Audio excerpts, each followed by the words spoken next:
Olá, meu nome é Jeane Tsutsui, eu sou CEO do Grupo Fleury, uma empresa de 96 anos que atua em medicina diagnóstica e mais recentemente vem ampliando a sua atuação para outros serviços na área de saúde, mas que tem um reconhecimento em todo o território nacional.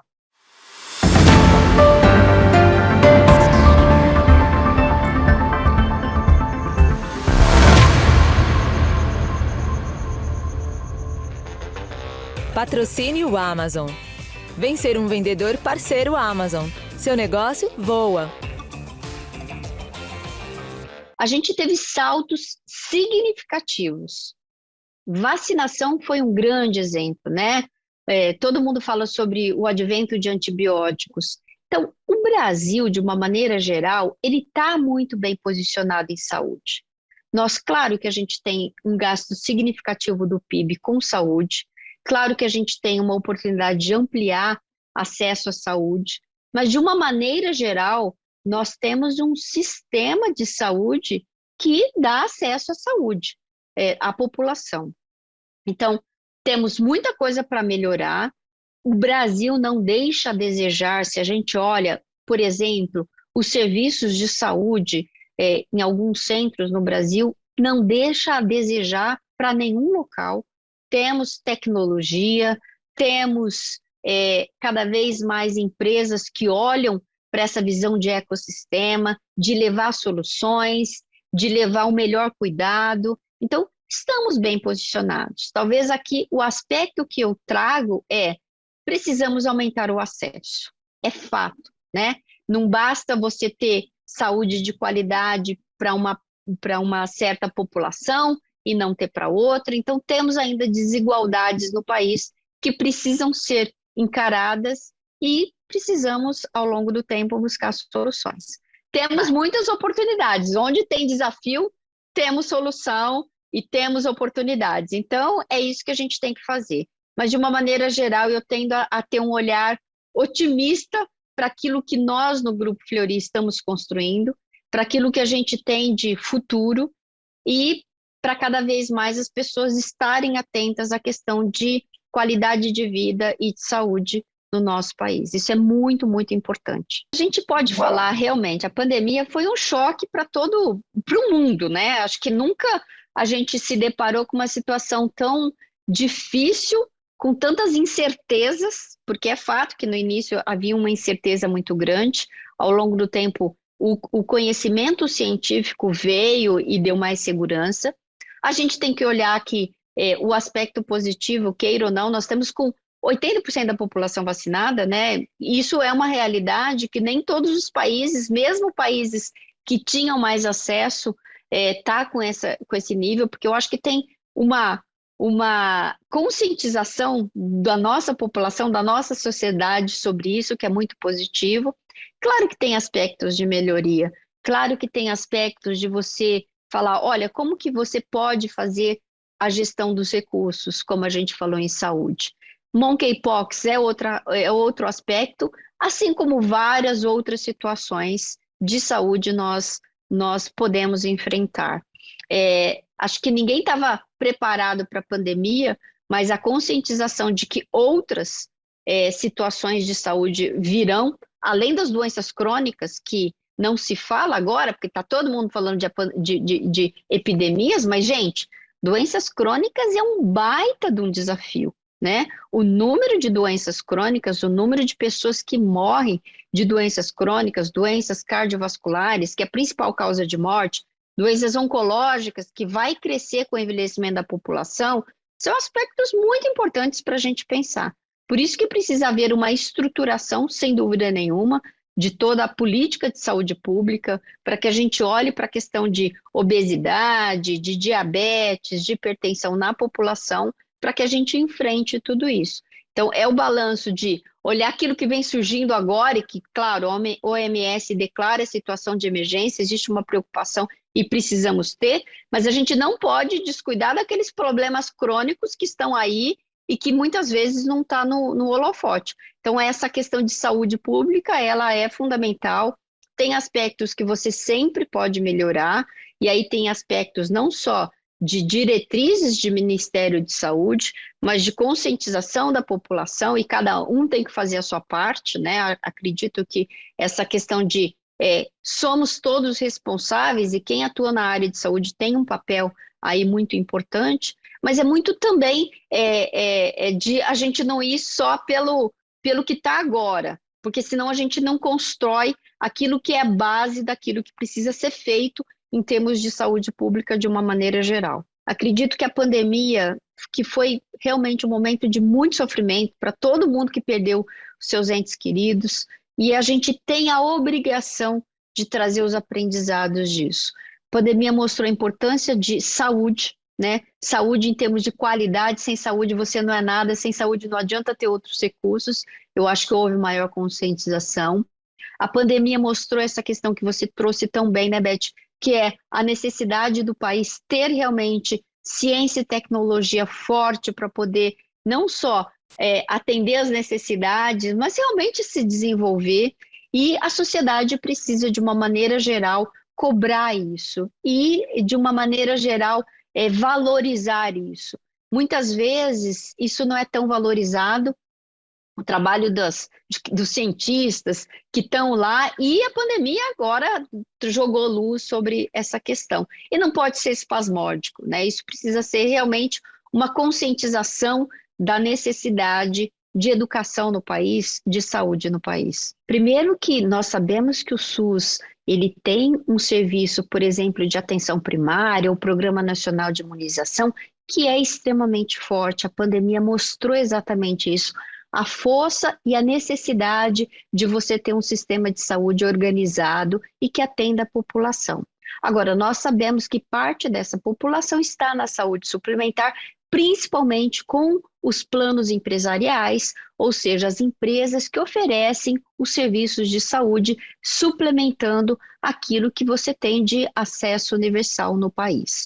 Um aspecto importante é que, por exemplo, a gente também olha, claro que o nosso foco maior é na saúde suplementar, mas a gente começa com algumas iniciativas de oferecer alguns serviços também para quem não tem acesso a plano de saúde. Então, nós lançamos em setembro de 2020 a plataforma Saúde D, que oferece alguns serviços também para quem não tem plano de saúde, mas é algo que isso vai sendo estruturado aos poucos. Acredito que tenha que ter um balanço entre aquilo que é quem tem acesso à saúde suplementar e que pode, então, ter acesso a todos esses serviços, mas eu digo que qualidade é algo que precisa ser oferecido para todo mundo. Isso é muito importante. Agora, claro, a quantidade de recursos que é dedicado o serviço do governo ou da saúde suplementar está um pouco desbalanceada.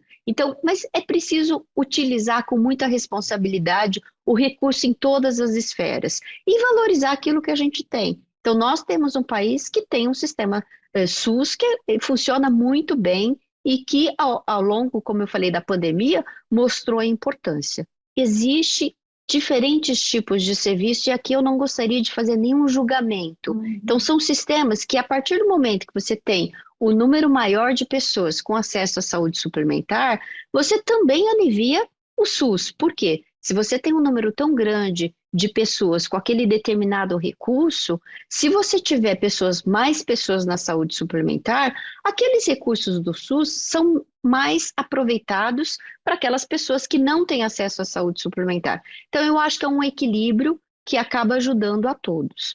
Um outro aspecto que, embora a gente diga que nós estamos na saúde suplementar, existe sim uma intersecção. Por exemplo, a gente vê que desenvolvimentos a gente faz muito em parcerias, e a gente vê cada vez mais, e a pandemia valorizou a cooperação. Então, no Fleury, por exemplo, em pesquisa e desenvolvimento, a gente sempre fez projetos conjuntos para desenvolvimento de testes, para a produção de conhecimento, em parceria com universidades, com centros de pesquisa, compartilhando esse conhecimento. E o benefício disso atende tanto a quem tem acesso à saúde suplementar como quem não tem. Então, a gente vê uma série de projetos também durante a pandemia, Por exemplo, levantamentos epidemiológicos, disponibilização de dados, isso foi muito compartilhado.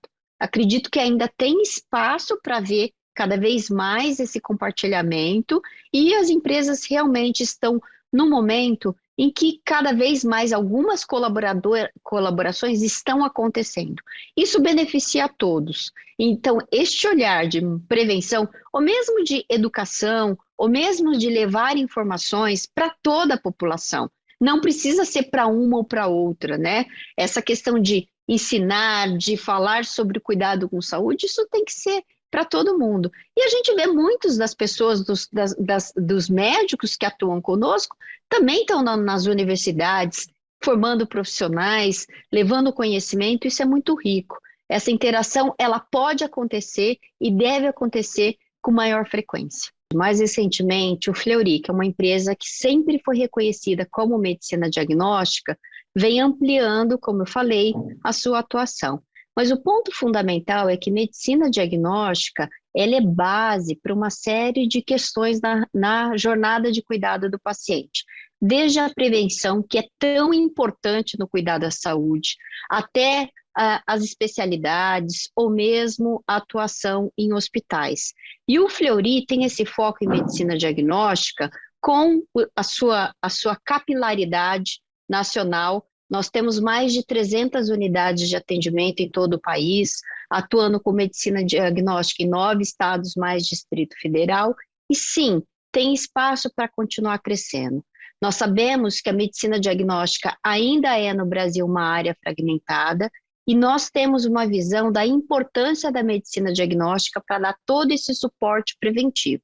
Agora, essa nossa atuação em outros elos da cadeia de valor da saúde, ou seja, em algumas outras especialidades, como ortopedia, infusão de medicamentos, a área de fertilidade, a área de oftalmologia, são serviços que ampliam o cuidado ao paciente. O nosso objetivo é cada vez mais oferecer serviços e estar presente na jornada de cuidado do paciente com essa visão de ecossistema de saúde.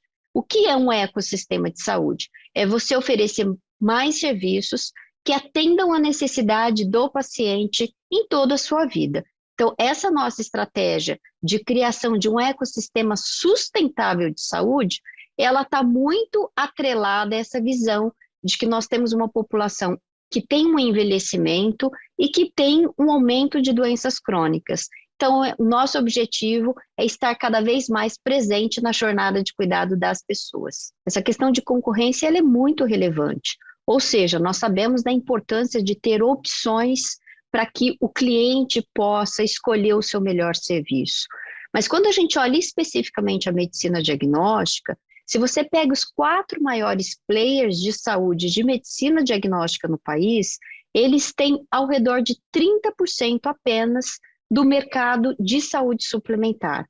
E olha que somente 25% da população hoje tem acesso à saúde suplementar. Então ainda é muito fragmentado. A nossa atuação, como eu falei, nós estamos em 9 estados mais Distrito Federal. Nós temos ainda uma oportunidade de ampliar, primeiro, a atuação para o resto do país. Então, as aquisições que foram mencionadas, nós, por exemplo, o ano passado, fizemos a aquisição de 2 laboratórios de referência no Espírito Santo. Esse era um estado onde nós não estávamos até então. Então, nós entramos no Espírito Santo, então, reforçando a nossa atuação no sudeste do país, e um estado onde nós não estávamos anteriormente, e foi por meio de aquisição. Claro que a gente faz uma combinação de crescimento por aquisição e crescimento orgânico, ou seja, a gente também abre unidades de atendimento. Nos últimos 5 anos, nós abrimos em torno de 55 unidades de atendimento, ou seja, esse crescimento orgânico auxiliado por este crescimento inorgânico que tem mostrado ao longo do tempo uma capacidade do Grupo Fleury continuar crescendo de uma maneira robusta. Agora, esse aspecto de ter serviços disponíveis, ele é muito importante, e isso tem toda uma regulação, pelos órgãos como o CAD, que olham para os aspectos concorrenciais com muito critério, com muito cuidado, para garantir que a população tenha diferentes serviços à sua disposição. Mas eu lembro, a medicina diagnóstica ainda é muito fragmentada.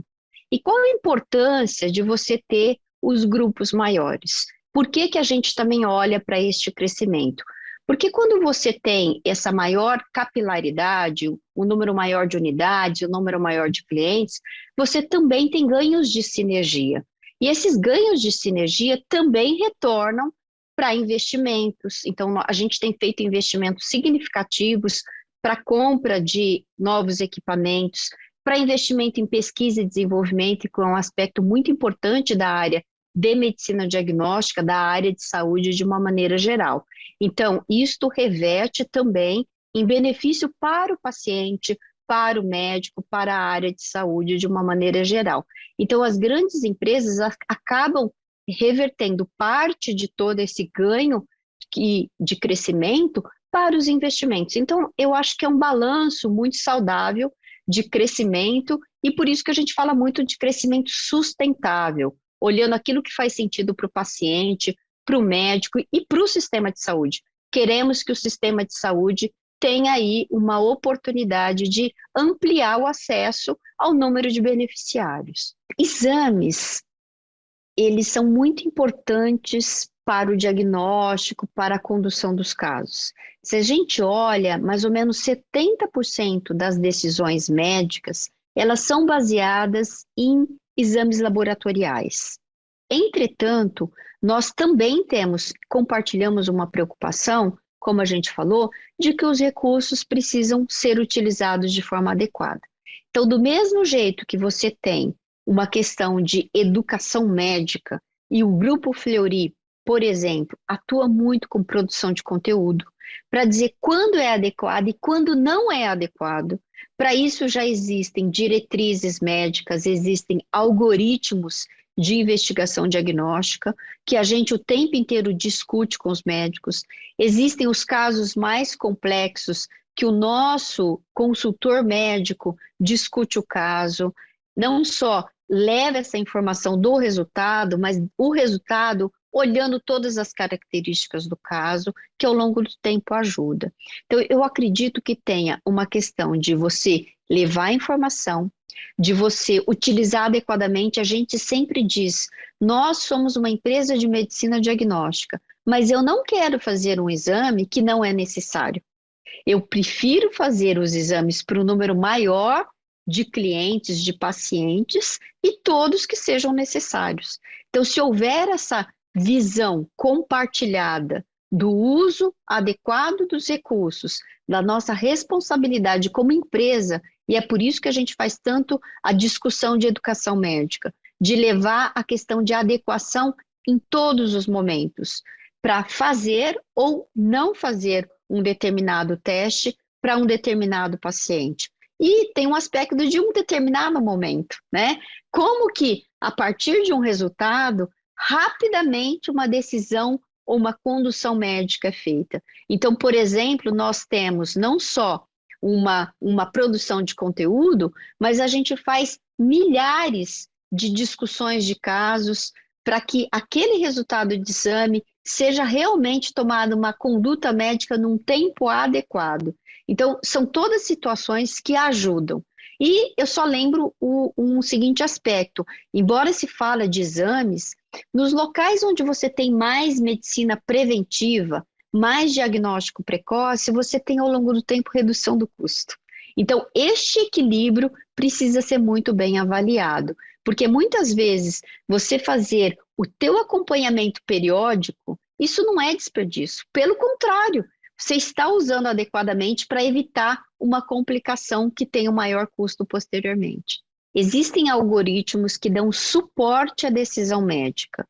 A decisão, a autonomia é do médico e deve ser do médico, porque a responsabilidade sobre o caso, a condução do caso é do médico. Agora, os algoritmos, eles podem dar um suporte à decisão. Então, ele apresenta uma série de opções ou de resultados e o médico toma a melhor decisão. Existe aqui um equilíbrio entre algumas questões mais repetitivas, e aqui eu trago até a questão do uso da inteligência artificial, por exemplo, que pode ajudar o médico, porque nós sabemos que algumas atividades são repetitivas e a inteligência artificial pode aumentar a produtividade, dando tempo ao médico para que ele olhe, por exemplo, para dar mais atenção ao paciente, conversar mais com o paciente, evitar fazer atividades repetitivas que podem ser feitas com o uso de tecnologia. Eu vou dar um outro exemplo de algoritmos ou de uso de inteligência artificial que a gente já vê hoje aplicado na prática de medicina diagnóstica.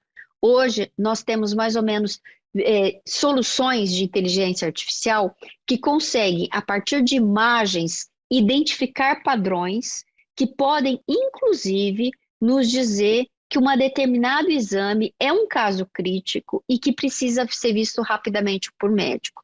Com o uso de inteligência artificial em imagens de tomografia, hoje a gente consegue detectar, porque a partir do momento que você faz o exame, aquilo lá gera uma imagem. A inteligência artificial, ela pode rapidamente detectar se você, por exemplo, tem sinais de um tromboembolismo pulmonar, que é uma situação crítica, que o médico precisa saber e dar o laudo rapidamente, ou não, se está normal.